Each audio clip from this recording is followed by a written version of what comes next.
Dans ce nouveau tutoriel, nous allons voir comment établir la communication entre Arduino et Python pour enregistrer des données provenant de différents capteurs dans un fichier texte qui pourront ensuite être exploités soit en langage Python, soit à partir d'Excel.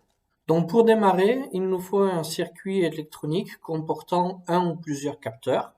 Moi, j'ai fait le choix de mettre deux potentiomètres.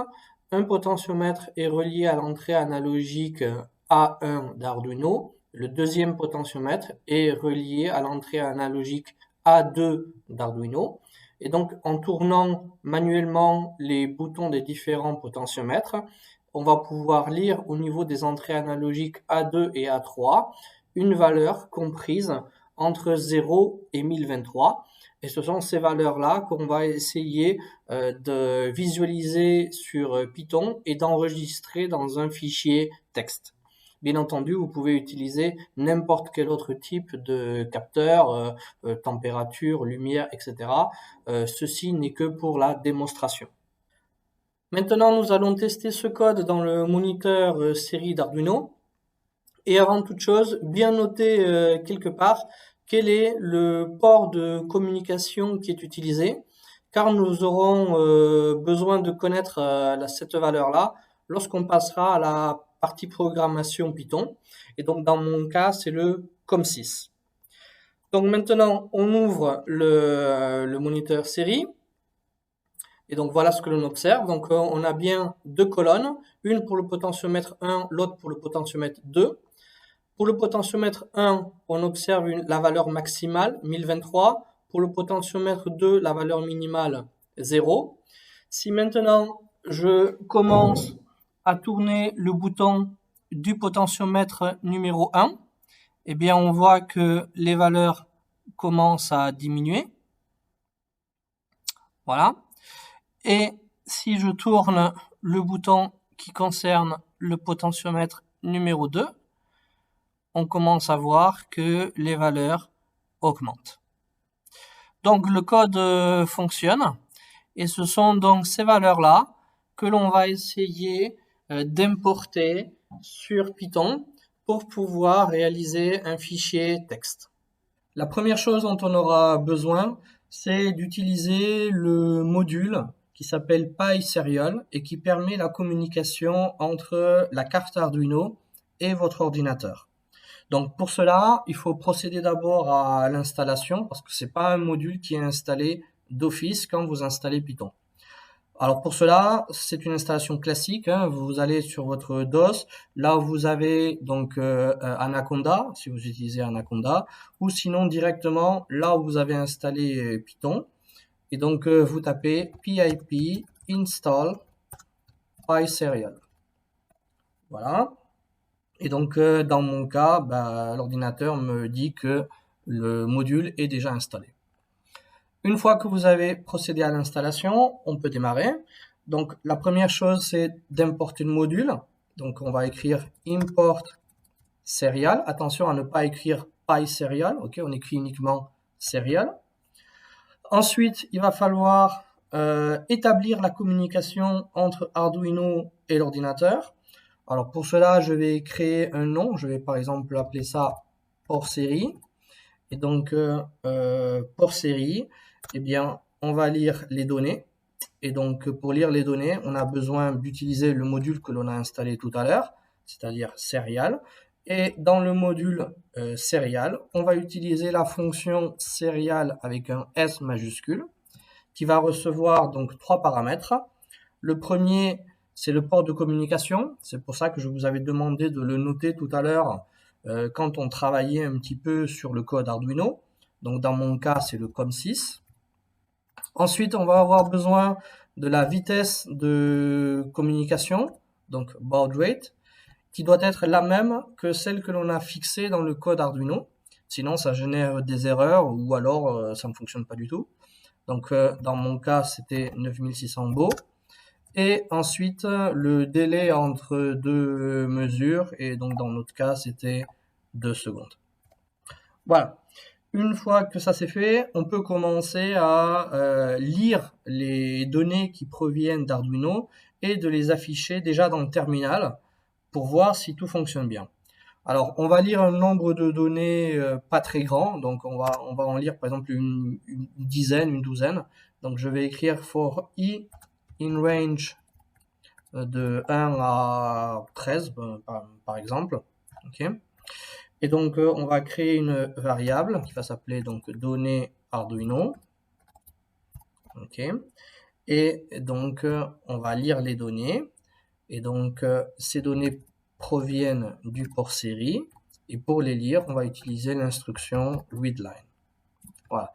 Une fois qu'on les a lus, il faut les afficher. Donc on va utiliser print données Arduino. Voilà. Et là, je crois que j'ai rien oublié, ça doit être suffisant.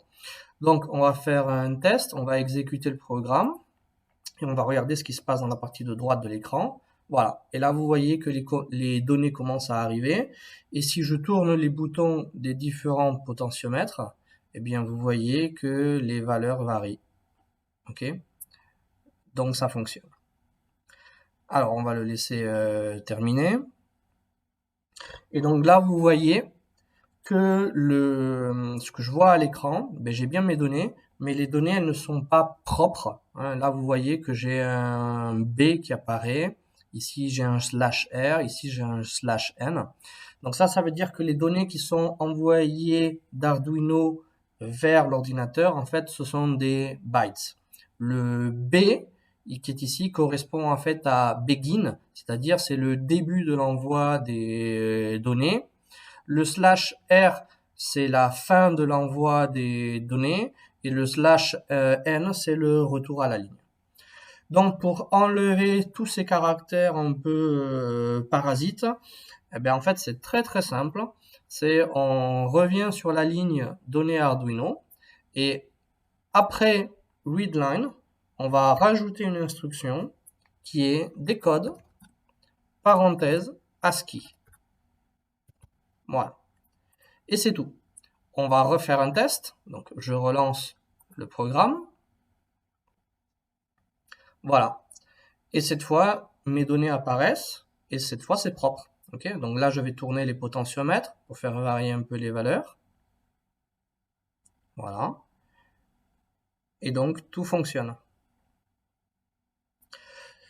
Donc maintenant, la seule chose qui reste à faire, eh bien, c'est ce que l'on voulait, c'est enregistrer toutes ces données dans un fichier texte. Donc pour cela, sur le bureau, je vais créer un nouveau dossier. Je vais l'appeler test-arduino. Et à l'intérieur de ce dossier-là, on va venir copier notre programme Python, enfin du moins plutôt enregistrer. Donc fichier, enregistrer sur le bureau, et donc je dois avoir test Arduino, et je vais lui donner le même nom, test-arduino. Voilà. Alors pourquoi je fais ça? Ben, tout simplement parce que par défaut, le fichier texte que l'on va créer va venir s'enregistrer au même endroit où s'exécute le programme Python. Donc dans mon dossier test Arduino. Ok. Alors maintenant, la première chose, c'est qu'il va falloir créer le fichier texte. Donc on va écrire par exemple fichier égal.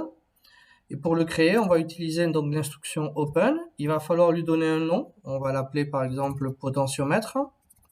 Attention à ne pas oublier l'extension, donc .txt. Et ce fichier potentiomètre, c'est un fichier qui sera donc en mode écriture, donc write. Voilà. Une fois que l'on a fait ça, bien entendu, les données, il va falloir les enregistrer dans ce fichier-là.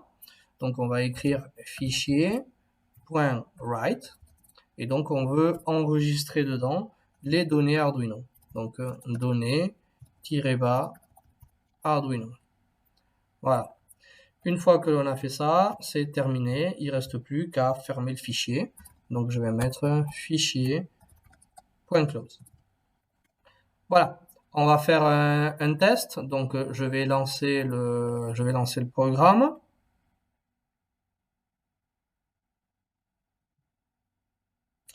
Donc là, il y a une erreur de communication. Hop, je reconnecte.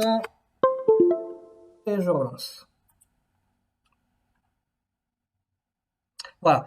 Là, on a de nouveau nos valeurs qui apparaissent à l'écran. Et donc, si je tourne les boutons des potentiomètres, ben, je vois que mes valeurs varient. OK? Donc, tout ça fonctionne correctement. On va le laisser terminer. Voilà. Et donc, maintenant, on va voir si ces valeurs-là ont bien été enregistrées dans le fichier texte. Donc, je retourne sur mon bureau et dans le dossier test Arduino, eh bien, maintenant, on constate qu'on a deux fichiers. Un qui est le programme Python et le deuxième qui est un fichier texte. Donc, on va l'ouvrir. Et voilà. Là, là j'ai toutes mes valeurs. Et on constate que le fichier est propre. Il n'y a pas de caractère gênant. Et donc, la dernière chose qui reste à faire, c'est éventuellement, est-ce qu'on peut exporter ces valeurs-là sur Excel? Une fois que vous avez ouvert Excel, vous allez dans Données. On va ouvrir un fichier qui est un fichier texte. Donc, vous cliquez ici à partir d'un fichier texte. Il va falloir aller chercher ce fichier texte. Donc, moi, il est dans le bureau, dans le dossier qui s'appelle donc test Arduino. Voilà, c'est le fichier qui s'appelle potentiomètre. On va l'importer.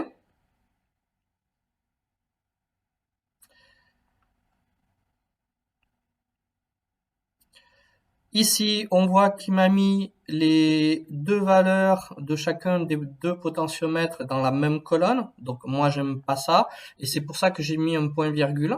C'est-à-dire, le point-virgule va me servir de délimiteur. C'est ce qui va me permettre, en fait, de fractionner cette colonne-là en deux. Donc, je vais cliquer sur transformer les données.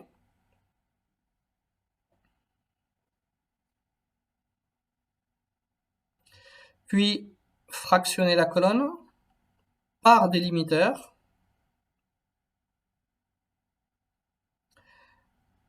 Et là, je vais choisir comme délimiteur le point-virgule. Une fois que vous avez choisi le point-virgule, vous faites OK. Et là, maintenant, j'ai mes deux colonnes qui apparaissent avec les valeurs séparées, une dans chaque colonne. Je fais fermer.